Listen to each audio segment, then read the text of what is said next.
What's up, everybody? It's your girl, Lauren Rei, right here on Water Ice Radio for the Lauren Rei Live Show. Jay, what's up? I'm chilling. It's hot today. It's super hot today, right? But it's a great summer. I'm chilling. How are you? I'm good. I'm happy to be here today. Yeah. We have a really special guest I'm really We've excited been fans about. of this person for a long time. Super fans, right? And it's the perfect time to have her here because, basketball is technically over for Philadelphia fans. But it never sleeps. Ball is life. Right. We're about to get into football season, but I'm happy that she's here so we can talk about what happened during. It was a pretty tumultuous season. It was a lot of ups and downs, right? Lots of downs. And we're at this great place. We're at Xfinity Live, everybody. Shout out to Xfinity Live for having the Lauren Rei Live Show here today. Thank you so much. But without further ado, everybody, she is an Emmy-nominated journalist. She is an anchor for NBC Sports Philadelphia. You know her from Sixers Outsider. Everybody, this is Krystle Rich Bell. Hey. Thank you for coming on to the show. Welcome to the show. Yo, what's going on, guys? Thank you for having me. What an intro. We're really excited to have you. Like we said earlier, you were one of those people that we always wanted to have, and it worked out. So we're happy that you're here. Yeah, I'm happy to be here. We're just excited to talk, sports, but talk about, you as well. We want to kind of get to know who you are because, we see the beautiful face all the time. But, we don't really know your backstory. So let's just jump right into it before we get into the season because that's going to take us like the that's going to take us the second Maybe half some of the drinks. show. We're going to start ranting. Right. There. Maybe the question should be, the first question should be is, are you okay? It's been a long summer, it feels like. It's been a long summer. My heart isn't as broken as when it first happened. It took me like a good, feels like, month of like being depressed. Just, that feeling here in Philadelphia. It started with the Eagles. Eagles lose on Sunday. Right. The rest of your week is messed up, and you're just hoping next Sunday you can get some redemption. Yeah. So it took me about that long to just like accept that we had an epic failure. So now, while I'm still upset, I'm not in that depression stage. You tell me. Now it's in the solution. Like, how do we resolve this? Now it's like, we better fix it ASAP. Jay, what did I tell you? What did I say? You said it was this equivalent or even grearer than a heartbreak. Absolutely. That's what it felt like. Like then someone cheating on you. Yeah. Absolutely. Oh, my God. I didn't know what happened. Like, I lied to you. I woke up the betrayal. You found text on the phone? No, but it was like betrayal. she was at one of the games and she was texting me like there's people punching the air, like there's just this guy kicking a can, he's just lost. I was at Game 5. All the signs of a breakup. Oh, Game 5 was like when we lost it. I am a victim of Game 5. Yeah. We didn't lose it in Game 7. We lost that series in Game 5. Yeah. We're really going to get into it, but I honestly called Jay the next day and was like, I have never experienced anything like that at all. Yeah. Being a Philadelphia sports fan, period. Like, looking around the stadium and looking at the faces of the people, it was one of the most hurtful things I've ever seen. Was it against the Hawks? No, Yes. Yes. All right, we'll get into all that. We'll get into all that. All right, so Krystle, tell us a little bit about you. How did you get started? I know you grew up in Jersey, right? Yeah, South Jersey. And you played sports in high school. Yes. So how did that kind of like translate to where you are today? Yeah, growing up, my dad always had a camera in the house. We have like a big stack of home videos. Okay. And he would always have my mom and me host them and say like, I would watch my mom and say, today is December 25th, That's so cool. 1995.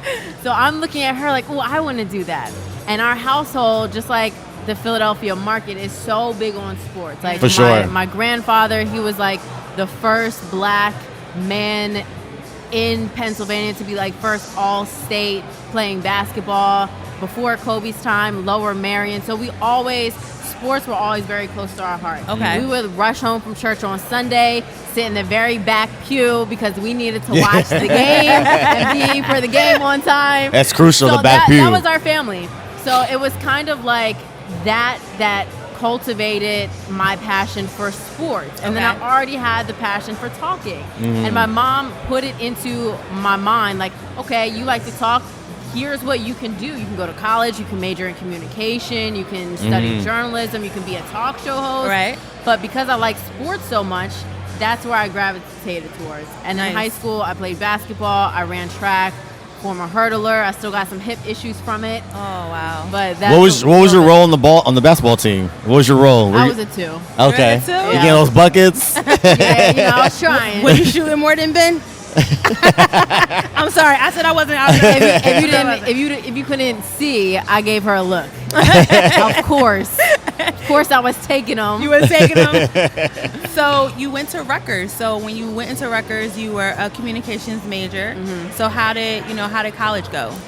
College shaped my career like nothing else. Okay. That was the experience that I always tell people. That will kind of make or break your career. And you can always rebound from things, but a lot of people went into college and they just got their degree, and that's great. Mm-hmm. But I think the difference for me is that before I even went to college, I was researching university television programs. Mm-hmm. And I found out that Rutgers had RUTV. So I knew before I even went there that I had to get in with them.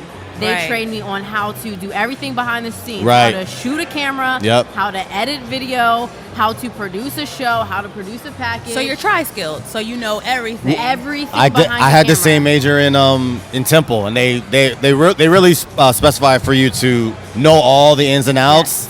Just so that there's no excuse. Like, I don't know how to do that. No, you know how to do it. TU has a great journalism program as well. But that is what really set the foundation for my career, because there's a lot of people who study journalism and couldn't get a job. Right. I used to get super flack at Howard for being a school of communication person, because everybody goes to school of business, whatever. They're like, the communication majors, they don't do anything. Like, y'all. I'm like, no, we just had the best classes. We don't have to go to class in a suit every day, right? Right. Okay, Howard, hold up. Yeah, it went to HU. But it just depends on what you decide to do after with it. What you do with it. So when you were at Rutgers, you were on Rutgers TV, of course. Mm-hmm. But then, I read about you actually starting your own, kind of Philadelphia sports, programming. Oh, yeah. So talk to us about that. This is a good story. So they always told us about internships. Like, you can get a job if you have internships, real world experience. Right. And there was one summer where I was really gung-ho about getting an internship, but literally everywhere was just taken. Everywhere in Philly. I live close to Philly. I'm from South Jersey, but I was also going to Rutgers, which is close to New York. It's competitive. Internship in New York was taken, and I was like, oh my gosh, what do I do? Right. And every time I go talk to students, I always tell them this story. Is like, if you don't have an opportunity, it's your responsibility, if this is your dream, to create one. Right. Definitely. So what I did is I found a very small sports blog. And I'm not even sure if they still exist today. It was called Philly Sports Pulse. And I emailed him and said I was interested in an internship. And when I went to that meeting, first of all, I was dressed in like a little, college level anchor dress, a little one that I could afford. And I pitched him at that meeting. I was like, listen, if you allow me to intern for you for free, I will bring a video department here. If you, because I'm a broke college kid, fund me and get me a very small camera, like a very small one, I will go and I will give you content and it's going to draw followers. So he got me like a really small camera. I had a monopod. Not even a girl. I remember those. You get a tripod. I had a monopod. What year was this around? This was, it's like maybe between 2008 and 2010. Yeah, okay. So around that time. And so I went out. I had, how here we have microphones and we have the flag. Right? I didn't know how to get one of those. So I took one of my mom's pantyhose boxes, her stocking boxes. You made your own flag? I made my own. I love it. I printed a picture. DIY. I stuck a hole in it. Yeah. I made my own True stuff. definition of hustler. DIY. That was my nickname growing up. And what I did is I applied for credentials to go to Eagles training camp, got in. I went to Flyers training camp, got in. And I would go there and I would shoot stand-ups and I know my dad helped me one time. Okay. We went to, it was actually the year the NFL had a lockout. Yeah. Oh, okay. Well, maybe that was 2010. And I went to the field where I heard Eagles were practicing unofficially and got to interview some of those guys. So that's like my major thing for students in this day and age. Back then, we didn't really have the smartphones and the camera, but everyone today has those, have they have those resources. There's really no excuse. You can go out and do your own thing. Pretty much. You can make it happen if you really want to make it happen. I mean, it's funny you say that because that's kind of like a microcosm of my story. Like, I went to school for communications, didn't really put in the work like everybody else did as far as like working for a Comcast or whatever, and then kind of fell off. But then I wanted to do it again. Hooked up with Hector because he had a blog called Water Ice, and he's like, I want to do more video. I was like, well, I could do the video. You already have a camera. Let's just go somewhere and interview. Look at you now. And look at us now. Yeah, and then it kind of trickled over to me because I went to school for communications and got sucked into the reality of real world, trying to pay bills, and then was like, just go get a corporate job, and being, devastated, and just was like, met Jay and got back into communications and podcasting, and here we are. Like, it create it. You got to. That's so good that you said that. Like people don't understand. Like, it's so competitive because it's so saturated, but like there's other ways to make it work. Yes, you already know what they say about what success looks like. It's not that straight line. It's always that like rambled up. It's so many up and down. It changes colors for no reason. And, and one thing too, that hustle that I did for Philly Sports Pulse, that allowed me to get an internship the following year, or maybe it was 2 years later, my senior year, I internship at ESPN in Connecticut, where I took a semester, lived there, was getting credits through the internship, and maybe took a couple of online classes. But that also, just having that internship really propelled my career from there, and being able to get my first job at the NFL Network in Los Angeles, like out of college. So that's a good segue really quick. Like, when we talk to people, entrepreneurs, and no one ever really likes to tell. Everyone likes to tell the successes of the story, right? It's hard, right? It's hard. But don't they see like behind the scenes and what you took to get here? Like, talk about maybe one of your most disappointing parts of your career, or a setback that you had to get back up from. I mean, to be honest, like, this career is filled with them. Okay. People look at people on TV and they just think like, oh, they have this great job and this is so awesome. And that's why people do it, because it really is cool and it really is great. But there's a lot of setbacks to being on TV. Like, people go from contract to contract, where like, I have probably moved I'm not in my 20s anymore, but in my 20s, I probably moved like 10 times. Wow. And no one ever talks about that. And when you're starting out and you don't make a lot of money, and you got to pick up and go somewhere else, and then you're learning to make new friends, or it's hard to make new friends. You don't want to just let your coworkers be your friends. Stuff like that is away hard. from your family. Yeah, and sometimes they put you in like towns that you didn't even know exist. Small markets. Like very small markets. Yeah, I've been in small markets before too, and that was one of the hardest challenges, because it's like, they work you so hard. You're working, to be honest, breaking labor laws, working like 16, 17 hours a day, no break. But the show must go on. You gotta get your stuff together. They're gonna pile on all this work on you and say it's for the sake of experience, which it's great experience. But these are really hard trials. Like, I have been at times in my career like extremely lonely by myself. Wow. Because you wake up, I used to work in a bureau when I would anchor in the main station, which was an hour and a half away. And when I was in the bureau during the weekdays, sometimes it was just me there. So I'd go to my apartment, just me, go to the bureau, just me, go out in the field, carry 50 pounds of camera equipment, MMJ, which means you're the reporter, you're the editor, you're the camera person.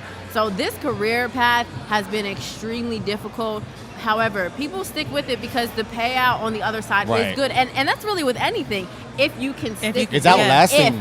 Yes. It's outlasting pretty much whoever doesn't go that far. And it's almost like it's weeding out who's not built for it. It really is. Because that's for sure. If winning was easy, losers would do it. Exactly. That's it. Well, with that being said, we're going to take a quick break. And when we come back, I really want to touch on Black women in sports journalism, because right now it's a lot of stuff going on, but we also coming in hot, right? And they want their due, and I appreciate that. So we're going to touch on that when we come back. So everybody, it's your girl Lauren Rei right here on Water Ice Radio on the Lauren Rei Live Show. We got Krystle Rich Bell here, everybody. So excited to have her, but we'll be right back. We are back, everybody. It's your girl Lauren Rei right here on Water Ice Radio for the Lauren Rei Live Show. I got my boy Jay the Gentleman in the building. Yeah. We are at Xfinity Live. Shout out to Xfinity Live for having us here today with our very special guest, Krystle Rich Bell. How are you today? I'm doing well. Thanks for having me, guys. So we are about to get into some really good stuff. I'm really excited about it. So black women in journalism, in sports journalism to be exact, has been a really hot topic lately, especially around the NBA finals. But before we even get into that, who has been some, inspiration for you in that era of reporters like Jemele Hill? Yeah, when I used to intern at ESPN, Jemele Hill sat me down, talked to me. So she's been like a little bit of a mentor. But when I was growing up and I told you my family's rushing home from church to go watch football, it's always been Pam Oliver, number one. Pam! Auntie Pam, number one. Like, I saw her do it. And she was like the first woman of color that I've seen on the sideline doing her thing. Yeah. So she's been number one. The first person I ever saw wear curly hair on TV was Sage Steele. And before that, Sage Steele has kind of gone off on some crazy topics. But before that, when she had her curly hair on TV, I thought that, oh my gosh, I could do that too. Yeah. Because my hair is not curly today, but that's how I usually always rock it. And it's hard. Many news directors have told me, like, oh, maybe you should straighten your hair. We don't really like it like that. And yeah, it's really hard. And to see her do it inspired me. Right. And I hope that when I do it, it's inspiring a whole new set of women who want to go out there and have confidence in like whatever their career path is. Yeah. To be whoever they desire to be, Can we natural just or not. Representation. Run this back real quick. More people need to put respect on Auntie Pam's name, right? Oh, yes. Like, she's been out there doing it for such a long time and doing it so gracefully. Even with who? Pam Oliver. Oh, yeah. Auntie Pam. Yeah. They need to put more respect on her name. She's been out there doing it gracefully. For years. Even, when she was kind of like attacked about her appearance and stuff like that, she always stepped out there with grace. So shout out to Pam Oliver. She's definitely been a pioneer in this whole thing. Yeah, and you know what? She does sideline. And people don't understand, she got attacked for how she looks and her hair. Doing sideline is hard. I'll do some sideline for Big Ten Network. It doesn't matter what I do with my hair. It could be curly, straight. It's blowing crazy. It's all over my head. Like, you don't you're Big Ten. You don't have control over the elements. Right. Like, it's not easy controlling how you look when you're on the sideline. That's hard. So going into a topic that happened during the NBA Finals, Malika Andrews is a reporter. And she is for ESPN. And so things went a little bit left with, I want to say her Rachel name Nichols. is Rachel Nichols. Sorry, I was going to say that. About basically, they were going to give her a spot. And they kind of wanted Rachel Nichols to kind of step to the side. And it kind of just blew up once the recording got leaked. How did you feel about that situation? Man, I listened to that recording several times because it's crazy. These are all women in the industry that I respect tremendously. So when that came out, it's almost, there's like this shock factor because Rachel Nichols also covers hoops and I love her show, The Jump. Yeah. And I'm like, dang, Rachel, like, we're all women. Why you got to go against the sisters? You know what I'm saying? Right. So when I listened to this, she had a point that's actually a valid point, which is that ESPN has had a problem with diversity.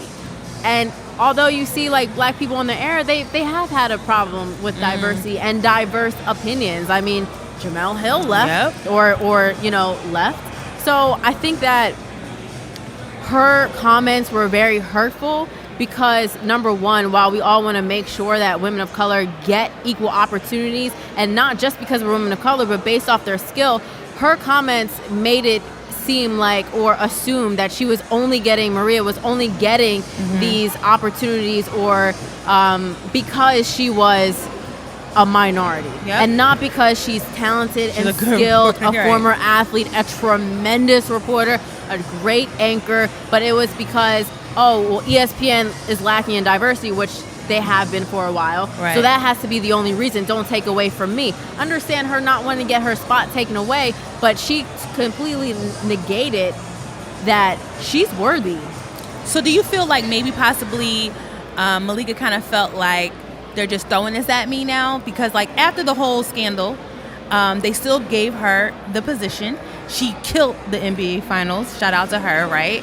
But do you feel like it took a little bit away from it because it was kind of like maybe people are thinking, well, she only got it now because of this whole situation. Listen, she got a chance and the opportunity to cover the NBA Finals.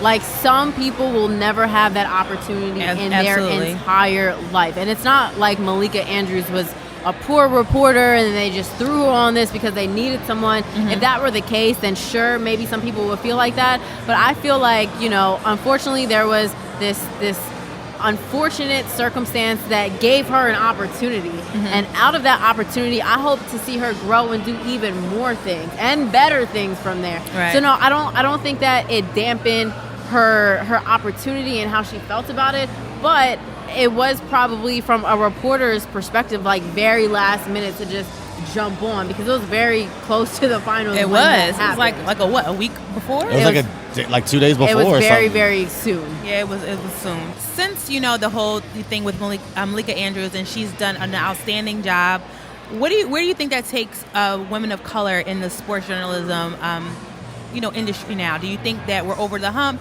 Do you think people will start to be more diverse, or do you still think it's a long way to go?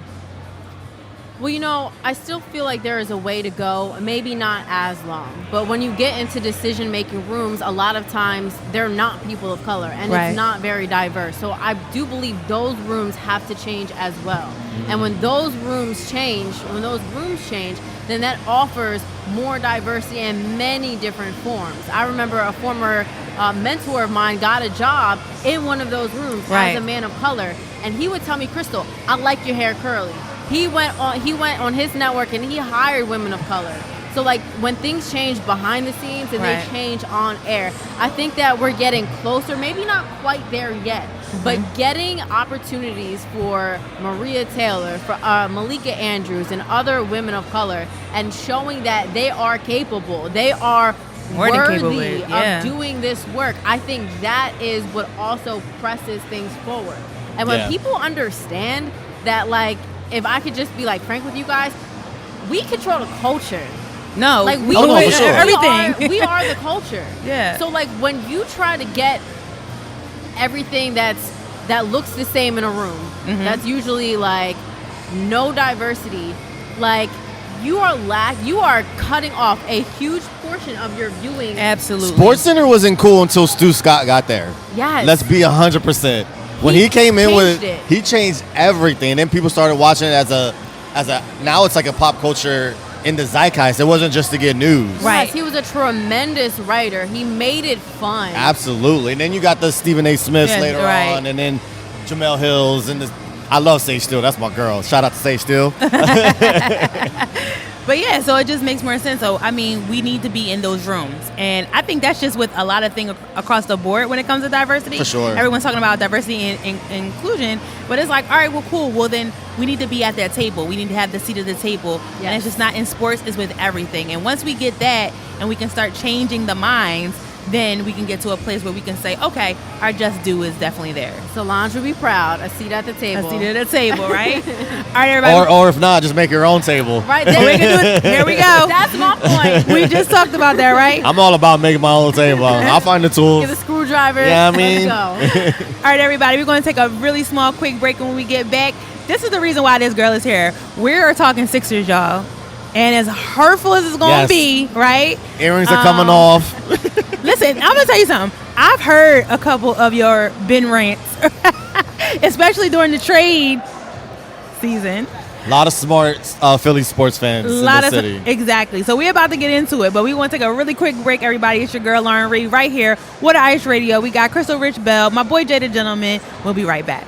All right, everybody, it's your girl, Lauren Rei, right here, What Ice Radio at Xfinity Live. Everybody, shout out to Xfinity Live for having us here today, and for our special guest, the beautiful Krystle Rich Bell.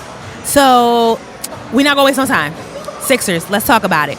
What the hell happened this season? Man, that's a loaded question. It seems like it's simple, but that is a loaded question. We had the 1 seed. We had the path to the finals. It was laid out for us. We had the new coach. We had everything. Embiid was better. He was more in shape. Decent bench. Lord goodness. Okay. So obviously it was an epic And what y'all wanted? The number 1 seed? Yeah, you just said that. Oh my God. We had the number 1 seed. Everything was laid out. And you know what? If it wasn't for those things setting the table for the expectations, it wouldn't be as bad because we're used to kind of, unfortunately, getting blown out or getting eliminated in the second round. Right. But the expectations were so high. Ben Simmons, Joel Embiid, new coach. We thought that this was the year Joel Embiid in his prime can make it happen. And it's the whole trust the process. This is the point. You got the coach now. Yep. You have the players. You traded some good players for some really good players. Having Seth Curry come on the team, I thought that was a great pickup. We're in second round. What happened? No. Can we talk about when we were supposed to do the trade for Ben, possibly for Harden? You had a very strong opinion on that, and you were for the trade, correct? Yeah. So 100%. Talk to me about why were you for the trade? Because a lot of people were like, "Oh, Harden, he's not consistent. We don't know if he's going to be healthy enough." That's crazy. What were your thoughts around that? Yeah, it's like, if you close your eyes and picture pick and roll with Harden and Embiid, it's everything the process has dreamed of for the last 20 years. How could you not want that? It's unstoppable. Everyone was talking about, oh, he's older, Ben Simmons is younger, but Ben Simmons also refused to shoot the ball in a critical game, in a game 7.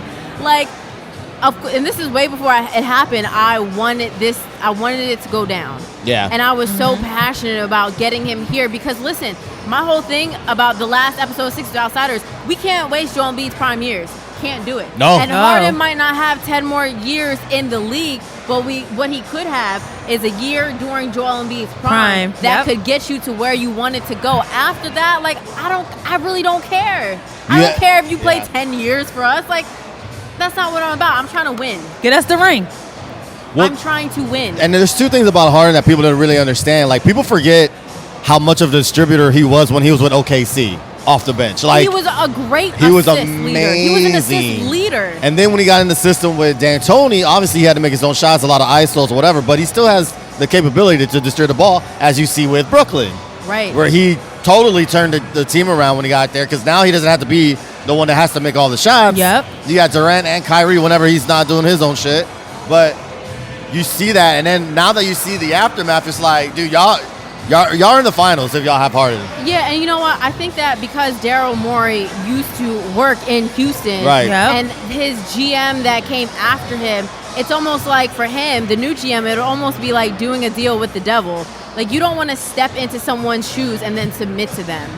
So I feel like that is the reason why that trade did not work out. For sure. We won't know till the 30 for 30 comes out. We won't Right. know all the details. Right. Unfortunately, no matter what sources you hear, we won't hear until that story finally comes out. But I just have this very strong feeling that his predecessor did not want to deal with the person whose shoes he stepped into. Absolutely. Right. All right. So now, Jay, like Jay was saying, let's move to the playoffs. The playoffs. Specifically second round. Second round. First round, I'm going to be honest with you. You get the matchup you want for a second round. Correct.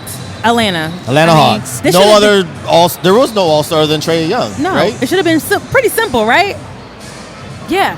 It should have been a gentleman's sweep. Gentleman's sweep. 5 wins. 5 games. 5 games. Yeah. So there are so many things that happen. Obviously, we know everything about Ben Simmons and him refusing to shoot, but he also at times just disappeared, as if distributing and some defense were his only jobs. And we talk so much about Ben Simmons' defense. Oh, I'm sorry. Did Trae Young not go off in that series? Yes, he did. No, he did. Like a grown man, he did. So that to me added some question marks to Ben Simmons' validity as well. Not just the lack of shooting, but the defense could have been, to me, a lot better. Right. Also, your job can not only be the distributor. So obviously there's that whole thing. But also, a lot of this also rests on Doc Rivers, the head coach. Before Doc left or got fired from the Clippers, when they got eliminated in the second round. They lost 3-1, 2 over the year. Yeah, they did. And before that ever happened, I looked to my husband. I was like, that's my dream coach for the Sixers. If he were our coach, and this is before it was even a possibility, I said if he were a coach, he would whip Joel Embiid into shape. If anybody's going to do it, it's going to be Doc, right? Stay in condition. He's going to get Ben Simmons to shoot You need that big, strong presence. And when he got here, he almost at times insulted the media as if like, oh, well, you guys don't know basketball if you think Ben Simmons has to shoot. He was coddling him the whole entire time. He was doing what, what's his name? Was Brett Brown was doing the same thing. Yeah, at least Brett Brown said to the media, like, he feels like he failed.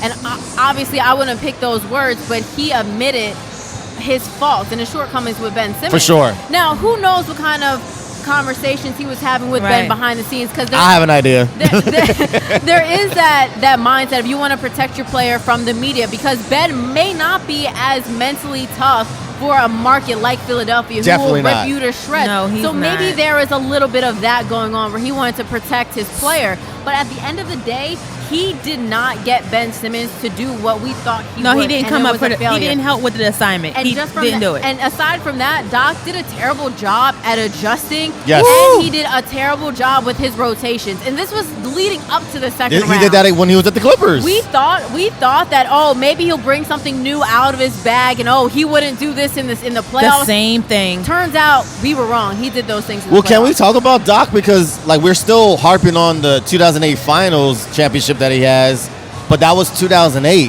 Yeah. Since then, he's blown 2-0 leads, 3-1 leads. Yeah. Hasn't got to the conference to the finals since. Like, so is he Philly's coach? Is he the well, I'm saying like just even his legacy. Where like I don't think he's that coach that everybody thinks he is. You know what? And also to play devil's advocate to that, he and Brett Brown had to deal with the craziest thing you would ever conjure up in sports. A point guard who will not and refuses to shoot the ball even in a playoff game. So it's like, never heard of that. Even if Doc Rivers was back there giving him knuckle sandwiches and Ben just decided to go out there and still do what Ben does, then unfortunately there's no saving that. Yeah. So I think that Doc Rivers, it seems like he's been trending downwards, and Ben Simmons obviously does not help his case. But we'll see going forward if Ben is no longer in Philadelphia. If a trade does happen, we'll have to see going forward. How does a trade not happen at this point?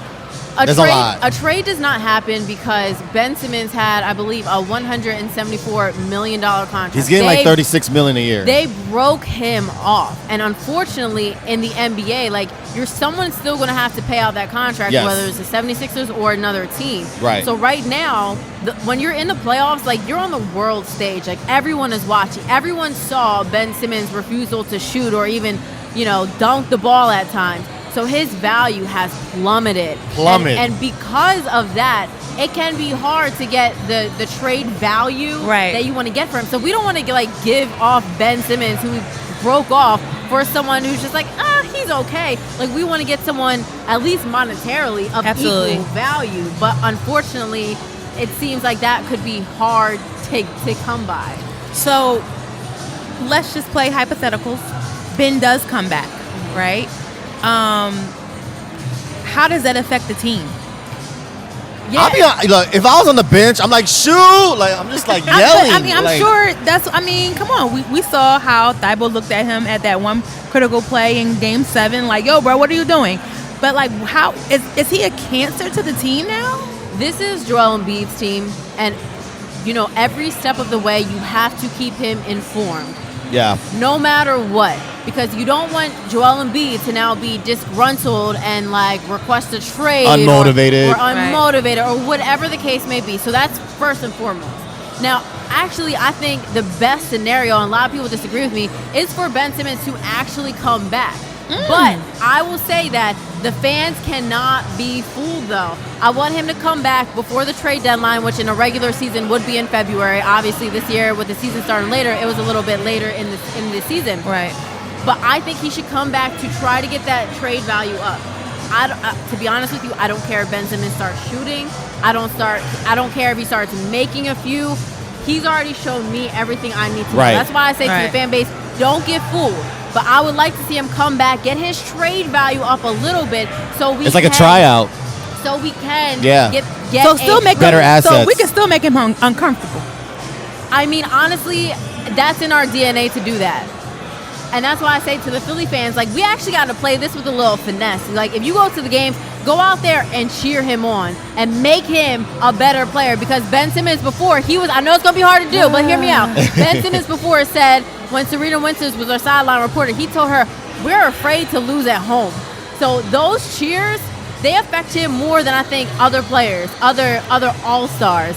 So I feel like if you play like this psychological game and you cheer him on, but you know in the back of your head, but that trade deadline coming up though, right? You know, it's almost like, you know, but it feels like every time we do that with him though, he has one spectacular game or something, or two or three. He'll drop 40. Because people buy in. Don't buy in because people buy in. That's what I'm saying. You know, cheer him on so he gets, you know, good games and good numbers and racks up good stat lines. Don't buy in because I think that he does need to be traded after that series. Me and Lauren talk about this, and just to kind of put a bow on this, we believe he's not that dude. He's not that player to want to come back and prove everybody wrong. He don't care. He got his money. He got his girls. He got his house. He's young. He's tall. Light-skinned. I say this all the time. He just wants to be a celebrity. Did you just say light-skinned? Yeah, he's young, tall, light-skinned, pulling his supermodels. I say this about Ben all the time, and some people agree with me and some people don't. Ben doesn't love basketball to me. Ben loves being a superstar. I think he likes just to be good a at celebrity. And he just happens to be good at basketball. He likes to be in the limelight. He likes the cars. He likes to be swagged out. He loves dating a Jenner. You know what I mean? Like, and the girls and, you know, all stuff like that. And I think he loves the limelight more than he loves the actual game. And, you know, and like you said, he just happens to be tall. He just happens to be good, better than most people at basketball. And he's gotten this opportunity. But he also makes a hell of a lot of money. He's not a dog. He don't have it in him. Especially for a city like this. And I'm kind of like, yo, if you want to go be a go get on a reality show. Like, I mean, that's not what you're in Philly. That's not what you're here for. You know what I'm trying to say? Like, you got to have some dog in you. It's the lunch pill mentality that he doesn't have. It. You know what? I disagree a little bit. I think that he does love the game of basketball. You got to remember, like, he didn't grow up in America. He grew up in Australia. His dad plays. He's been playing since he was a little kid. The culture may be different there. We don't know. We don't know, like, the ins and outs of his childhood. I do think that he really loves the game of basketball. But I will say this. I think he has such a fear complex when it comes to shooting, when it comes to So you do believe it's mental? I believe 100% because I remember back to the Summer League games, and I know it's just Summer League, but he would pull up and take these jumpers, and they actually at times... It was sweet. They look pretty. So I think that there is something going on up there that is killing his ability to go. And for me, it's like killing a bug. Like, I tell my husband all the time, like, that's not my responsibility. That's, like, number one on my list. Like, I love God. You kill all the bugs. I can be this close to it. I can be this close, hear me out now, to the basket. But you gotta... And not kill that bug. Ben Simmons can be that close to that dunk and not take it. I can have the shoe in my hand, and I'm like, ooh, and I back up. That's mental. I'm bigger than the bug. I know I could do it. I think for him, it is such a mental thing for him, and we don't know what it will take to remedy that. Whether it's like going to a therapist. And to kind of go back to 2016, when I don't even think he was invited to be on the Australian basketball team. I think that shows a lot about a player too. When normally, if you're a dual citizen, you can play wherever those countries are, and he wasn't even invited. Like, that says a lot. I don't know, yo. He just don't got it for here. I'm good. Patty Mills wasn't born here, and he's a dog. I'm done. I do think that this is the worst sports market he could possibly be in for having that type of fear. Because Philly, we expect hard work. I expect hard work. This is a blue-collar city at the end of the day. And Ben Simmons, I believe he works hard. But the appearance of not wanting to do something and disappearing is going to give off the illusion that, like, oh, you don't care. That's what everyone thinks now. And I think that he cares a lot, but, like, he just can't get over that. It's too harsh of a city. I think he's very similar to Carson Wentz. I think Carson Wentz wasn't built for this city, and I think Carson Wentz is going to do well in Indianapolis. I disagree with that too. I think Carson Wentz could have thrived in this city. Unfortunately, that whole thing with Nick Foles and the Super Bowl, like, there is nothing Carson Wentz could do after Nick Foles won that Super Bowl game. Nothing. Except win games. I mean, honestly, even if he won games, even if his last season wasn't like horrid, there's nothing he could do except for win a Super Bowl to get the hearts back of Philadelphia. And I mean, it's a hard expectation, and that is a lot to overcome. I do agree with that, but I think if he was a little bit more consistent, and again, it goes back to mentality, right? It goes back to the mental. Yeah. When you feel like the city's not behind you, you're not gonna be like, you're gonna be on some fucking shit, like whatever. And it felt like that. Not even as an Eagles fan, I was like, he digressed? Like he did. It didn't look like he digressed. All of his answers at the podium were always the same thing. Right. I think he was just out of it. He checked out. Oh, he checked. Here in Philadelphia, like, we expect you to be genuine. Like, Joel Embiid, after the loss, he was like, oh, I still played even though my ankle was messed up and everything was hurting because Philly taught me to be tough. And I feel like we were more able to forgive that and to be like, okay, I appreciate your genuineness. Right. With Carson Wentz, I think this hurt him too with the fan base, is he kept saying the same things at the podium, like, oh, I need to do better, I need to be better. And it seemed so repetitive that it kind of felt like, it wasn't maybe he doesn't care as much. Yeah. What do you think the future is for the future? The future is for the Sixers. Can we get the chip? I think that a trade has to happen, and it really depends on what trade that is. I don't see a chip happening if Joel Embiid and Ben Simmons are locked in a marriage together and they can never separate. I still have hope in Joel Embiid. It depends on the front office and what pieces they surround him with. And if they do get a great player to complement him, then I do believe the Sixers can get a chip. But all these are big ifs. Like I'll say it one more time, we cannot waste Joel Embiid's prime years. He has to be at the forefront of every decision because his basketball lifespan is not as long as other players like Ben Simmons. And they got that boy in Milwaukee who seems to have figured how to play. He's like, oh, I'm bigger, stronger, faster than everybody. Right. I'm just going to drop 50. So the level of competition in the East, and now that, KD, Harden's getting healthy. Back. Trae Young got confidence. Yep. A lot. Kevin Huerter, they're not even calling him Kevin anymore. They call him Kayvon. Yeah, like exactly. Like he's okay at the cookout. Like the East got teams. He can come to the cookout. So that window is closing. Yeah, I know it's good. Real quick side note, Giannis too. One reason I really respect him is because he adjusted in the same year, in the same playoff. Yep. Like, it didn't take season to season. No. Like, we went from him getting booed at the line, not even booed, people counting, chanting so he doesn't take too long at the line, to him going 17 of 19 from the line. Like, his in-series adjustments it's crazy. Were out of this world, and a lot of players can't do that. He blocked all of that out, and he dropped 50 on the most important game, and they got it, right? When it counted. They lost two, but see, that goes to coaching, that goes to players being self-aware. All right, that didn't work. Let's adjust. Let's win a chip. I don't know, man. We'll see. That window for the Sixers, man. It's getting. Don't break my heart like that. Don't break my heart. I'm just looking at all the other competition because it's like now you gotta hope for people to get hurt, which it does happen. But it's like you that hope for people to I'm get not hurt. hoping for people to get hurt, but I really do believe a lot of this is on the front office. They got to keep Joel Embiid top of mind, and they got to get a trade done. Stay aggressive. Whether like free agency or but it just has to be before the trade deadline. I'm fine if Ben Simmons comes back. I don't want him to ride out the entire year. Right. All right, everybody. You heard it first right here on the Lauren Rei Live Show from Krystle Rich Bell. Krystle, thank you so much for coming to the show. Thank you both for having me. If you can tell us just really quickly, you have anything coming up we can be looking out for?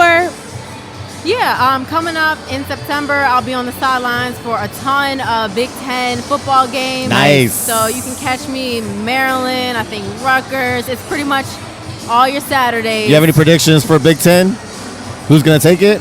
No, I don't. Ooh. Man, I heard that news and I was like, whoo. I'm not quite sure yet. Every year it feels like a little bit different. So, but always bet on Ohio State.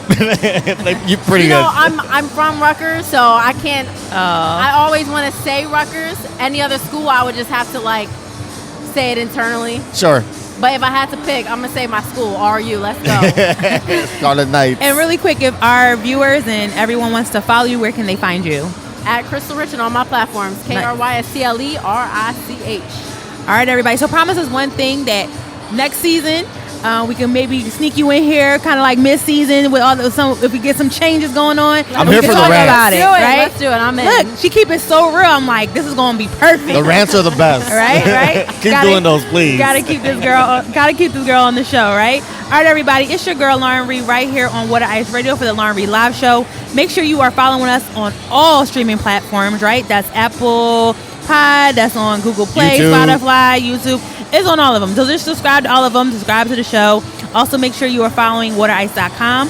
We are your scoops of everything Philly. We know everything that's going on, so make sure you follow us there as well. And on social media. What's that? And on social media, right? Yeah, we got a lot of things going on. Just follow us. Just a lot of things are opening up still, so make sure you follow waterice.com on Instagram. And everybody continue to be safe out there for sure and enjoy the rest of the summer. Again, shout out to Xfinity Live for having us here. Hopefully we will be back. I'm sure we will. Shout out Xfinity Live. Thank you so much. Yes. All right, everybody, you know how this show ends. Not all superheroes wear capes, but Sometimes they wear headphones. See you, everybody. Peace.